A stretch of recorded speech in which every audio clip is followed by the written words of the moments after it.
cyberfraude, rançon et surtout non-paiement.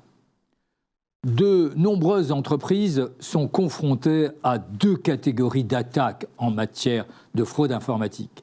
L'exfiltration des données et une demande de rançon pour ne pas mettre ces données en vente sur le dark web, voire sur le web. Et puis, deuxième cas d'attaque, la cryptologie appliquée à l'ensemble des données d'entreprise. Celles-ci vont être confidentialisées en mode violence, elles ne seront plus accessibles. Et la rançon, c'est l'échange de la clé qui permettra de récupérer ces données. Dans tous les cas de figure, il y a nécessité d'avoir une réponse technique, bien évidemment, pour se protéger des attaquants, une réponse juridique, notamment une notification à la Commission nationale informatique et liberté et à certains régulateurs sectoriels, comme dans le domaine de la santé. Mais que faire face à une demande de rançon ? Dans la majeure partie des contrats d'assurance, la rançon n'est pas prise en compte. Faut-il payer effectivement cette rançon ?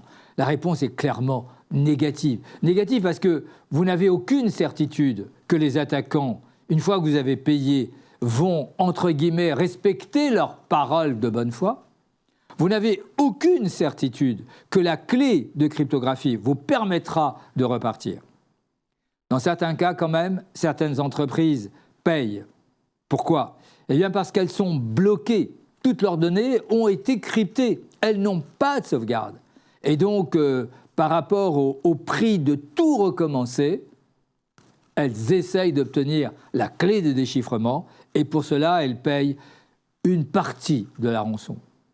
De ce que je peux avoir comme expérience à la fois directe en tant qu'avocat de la lutte contre les cyberfraudeurs et par rapport à la littérature, il y a effectivement des rançons qui ont été payées et pour lesquelles ils ont obtenu les clés de cryptographie, mais dans beaucoup de cas, c'est une escroquerie sur la première escroquerie. Le paiement est effectué et bien évidemment, il y a commercialisation de la donnée et bien évidemment, non-remise de la clé.